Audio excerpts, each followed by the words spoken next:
Hey guys, welcome back to the Ross Jones Masterclass series. Alright, I think it's pretty clear that that guy is not me. But why am I showing him in my video?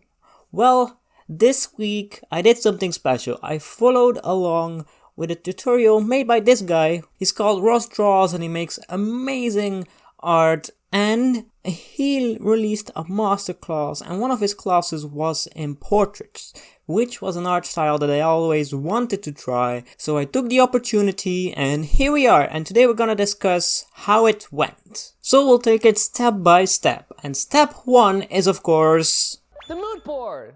I'm gonna be honest here, this is the first time I've made a mood board. I knew certain things needed to be in there because Ross told them, and he talked about using some references. So I took some reference photos of the character I would like to draw, which is Selenia from Archer and the Minimoys. Secondly, there's also one reference for the lighting. I didn't want to overwhelm myself again with references because if I get a bunch of them, I'll probably mix them up and it will look worse in the end. So I stuck to one which I'm gonna look at frequently. And the last thing he talked about was things that inspire you. And I don't really use pictures to inspire me. I don't know if that sounds a little bit weird, but mostly throughout this whole process and throughout the whole drawing process that you'll see in a second, I was listening to some of my favorite music. I've thrown in some really good tracks in there. So that's where I get most of my inspiration from, and also that kept me from stopping and giving up, so to say. The next steps finally involved some drawing. It's drawing the basic sketch of your character, dividing it up in simple shapes, making sure everything is in the right place, and again, using those references as a guideline to where to put stuff. Let's get started.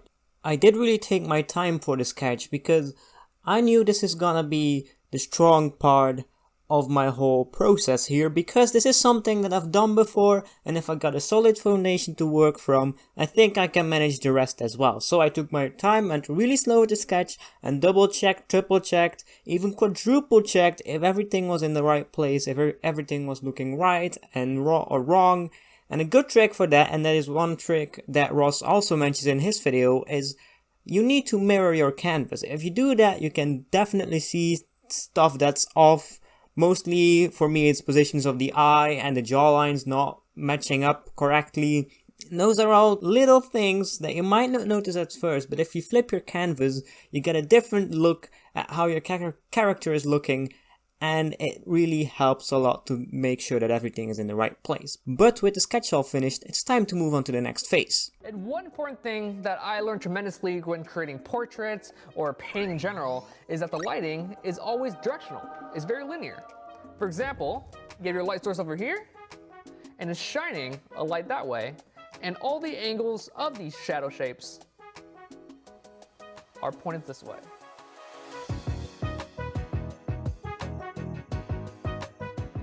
Yeah, so right now you see that I've broken it down into basic light shapes, basic shadow shapes, and I'm definitely trying to capture that.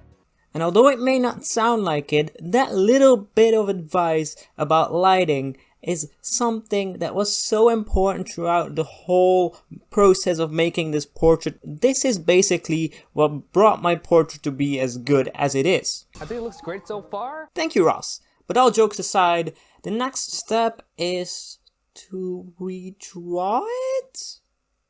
Okay, we'll just follow along then. But actually this step makes total sense. It's just that you reevaluate your whole art piece before you commit any further, to make sure, like I said in the beginning, that your foundation is good. If that's all done, that's half of the work done, everything is in place for you to commit further. And now the next step was a scary one for me because it is colors.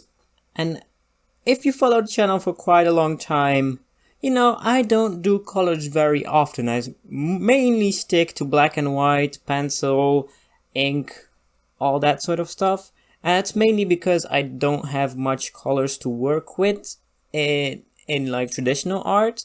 But since I've got a tablet now, and since I can draw stuff digitally now, I have a bazillion colors to work with, and that's quite overwhelming. I'm gonna leave Ross's tutorial for a minute here.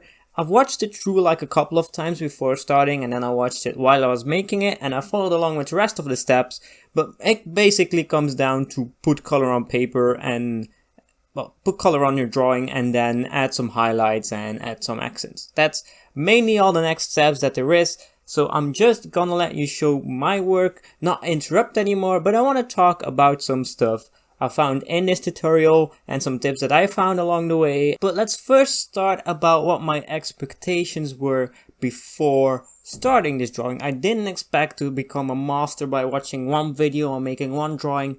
I just wanted something that I could proudly say, I didn't expect to be drawing this. I think it looks pretty good. And you can judge for yourself at the end, but I think that is the reaction that I had when I first finished the piece. I've got to say, Ross, you did an amazing job at explaining everything, but as a beginner, as somebody who's new to digital art, this is probably not the best tutorial for you. Mainly because there is some stuff about how you need to draw digitally, but there's not a lot of basics that he explains. He explains that he uses 2 brushes, he explains how you need to draw stuff, but there's nothing like when do you switch colors, what layers do you use, what multiply. There's a lot of stuff in digital drawing, like a lot of options you can select, and what I did for this piece is just stick to the basic ones, and if he said something specific that I should use, like if I should use some color dodge here to add some lighting, or if I need to use a multiplier layers for something, I did use those things. But the main thing that I failed to do in this tutorial, well, in this artwork for me, in this project, is make layers. I countless times forgot to make the layers, and if somebody was there just to remind me to do it, I think that would have been a really good job. The next thing is the brushes. Although he did mention which he used, I don't have the same art program and the brushes are different in Krita, which is the one I use. So I had to find something that suited my needs. Like for sketching and art line work, I know which brushes I use for that. That's just a pencil brush and a standard round brush. But then for coloring in the pieces, I needed to find my own technique. And I did find one eventually, but that was quite late into the drawing, and I found one that works. If I needed to lay down a base color, like in a broad area, I would use the round brush. And then afterwards, to put in the gradients, I would go in with the airbrush. And with the airbrush, if you put it bigger, the gradient is gonna be softer. And if you put it smaller, the gradient is gonna be harder. And then I did that with picking the color to smooth and blend things out, which works pretty well in the end, I've got to say. I think you'll see it in a minute, but I'm quite proud of what I've created in the end. Now, I did say that this might not be the perfect tutorial for a beginner, but it's a quite good one. You get a really good look at how he draws, at what techniques he uses, and that's really good just to get an idea of how things work digitally.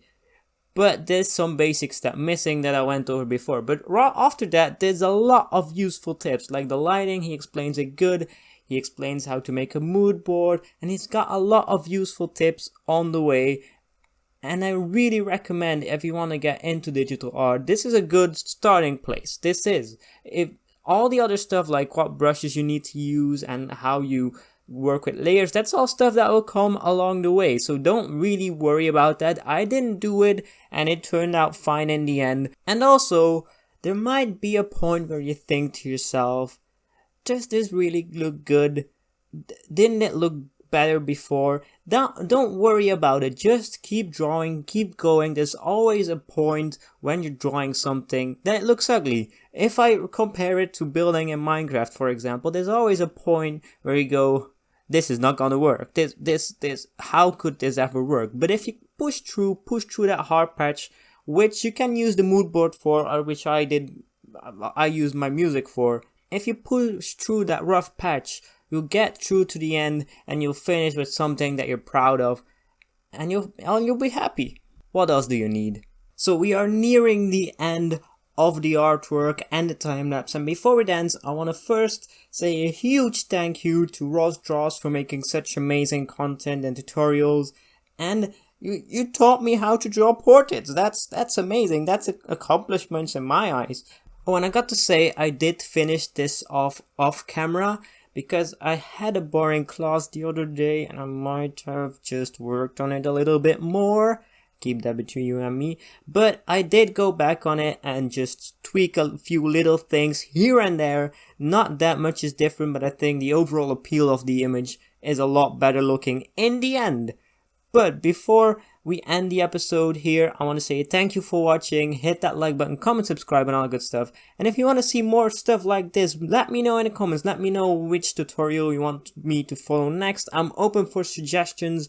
I could just do another portrait. That's fine by me as well. But anyway, I'll see you in the next video. Bye guys. Bye.